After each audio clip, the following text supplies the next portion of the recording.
Bonjour à tous, aujourd'hui on va voir l'histoire de Cléopâtre. Cléopâtre, ce nom te dit sûrement quelque chose. Eh oui, c'est celui de la dernière reine d'Égypte. Mais bien qu'elle soit très célèbre, son enfance reste très mystérieuse. Elle serait née vers 69 avant Jésus-Christ, dans la ville d'Alexandrie, et aurait grandi dans un magnifique palais auprès de ses parents et de ses frères et sœurs.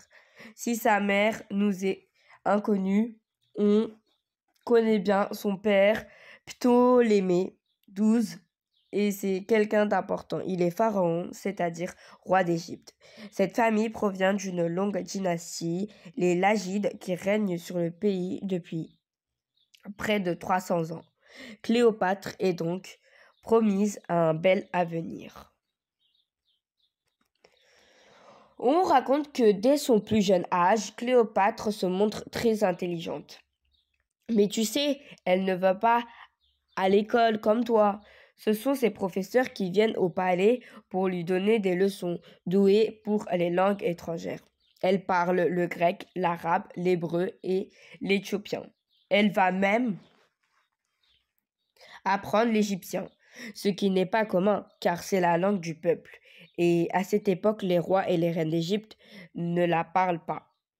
Mais Cléopâtre est maligne.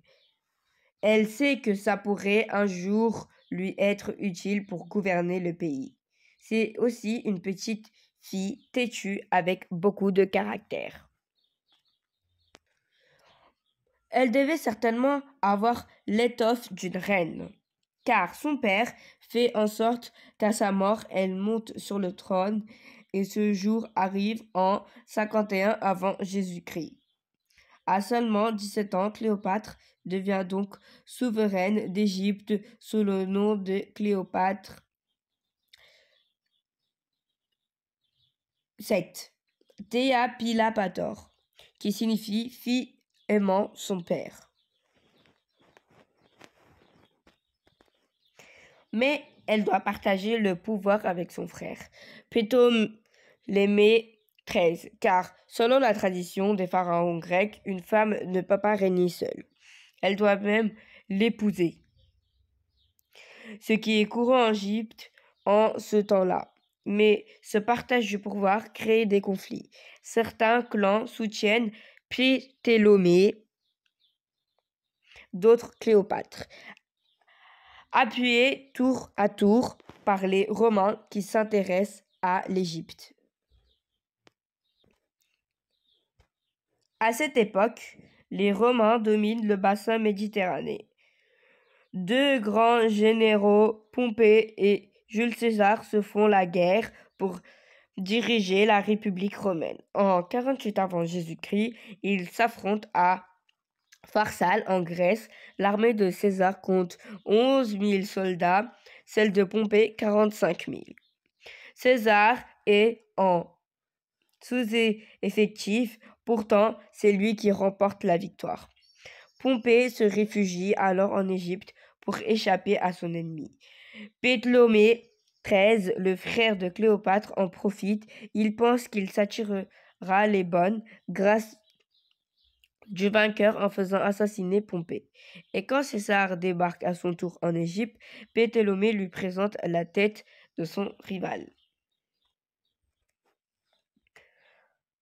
Contrairement à ce que pensait le pharaon, César n'est pas content. Il trouve ce Ptolémée un peu trop sûr de lui. Voulant le réconcilier avec Cléopâtre, qu'il juge plus mesuré, il leur donne rendez-vous au palais d'Alexandrie. Mais la jeune reine a peur de s'y rendre et d'y être assassinée. Pourquoi? Parce qu'elle soutenait Pompée lors de la bataille de Pharsale pour approcher César en toute sécurité. Elle a une idée, se cacher dans un tapis qu'on apporte au pied du chef romain. Quand on le déroule, Cléopâtre apparaît. Subjugué par l'audace de la jeune femme, César en tombe amoureux et ensemble ils parviennent à évincer Ptolémée. Lorsque César rentre à Rome en 46 avant Jésus-Christ, il décide d'organiser des fêtes, des triomphes pour célébrer ses victoires militaires. Bien sûr, il invite Cléopâtre qui n'hésite pas à le rejoindre. C'est l'occasion pour eux de renouveler le traité de paix entre Égypte et l'Empire romain.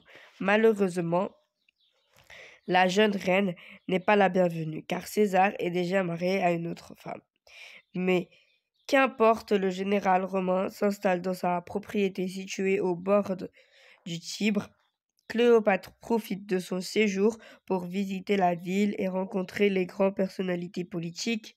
César, de son côté, s'inquiète des sénateurs, aimerait se débarrasser de lui. Cléopâtre va rester à Rome pendant 2 ans. Mais en mars 44 avant Jésus-Christ, César est assassiné. La jeune femme n'a pas le choix. Elle doit rentrer dans son pays vite. Elle part avec Césarion, le petit garçon qu'elle a eu avec César.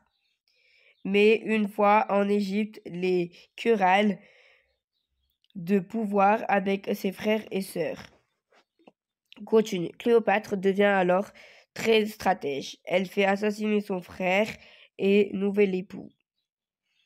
Ptolémée XV est désigné son fils comme son successeur. Ses adversaires vaincus et voici seule sur le trône.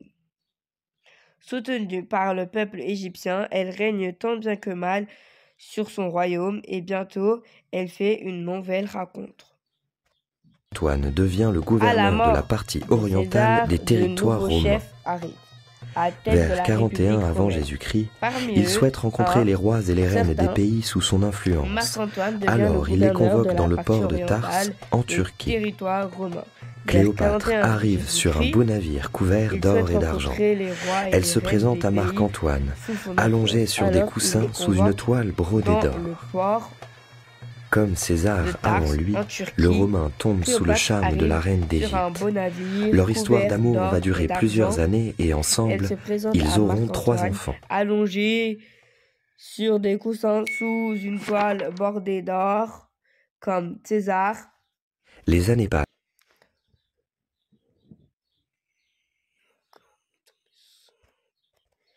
Avant lui, le Romain tombe sous le charme de la reine d'Égypte. Leur histoire d'amour va durer plusieurs années et ensemble, ils auront 3 enfants.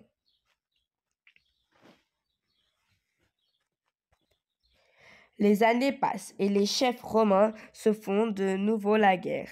Marc-Antoine et Octave s'opposent pour le contrôle de la République romaine. Le 2 septembre 31 avant Jésus-Christ, ils s'affrontent lors d'une grande bataille navale au large d'Actium en Grèce.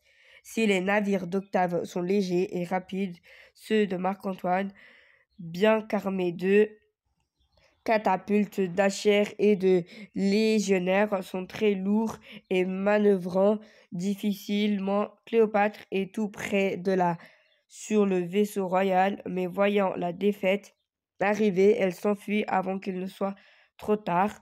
Marc-Antoine est sauvé par un navire égyptien, mais sa défaite est totale. Octave est le vainqueur.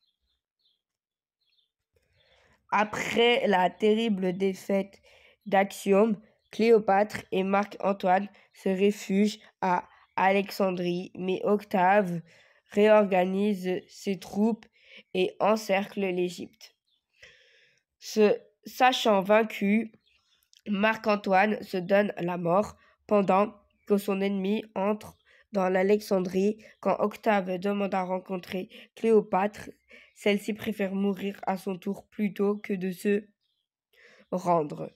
Et elle se laisse piquer par un serpent vénineux. Les Égyptiens y voient là tout un symbole mordu par le serpent sacré Luarus.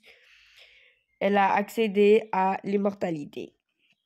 C'est ainsi que disparaît la dernière reine d'Égypte et avec elle toute une civilisation, puisque le pays devient ensuite une simple province romaine. Cette histoire est terminée.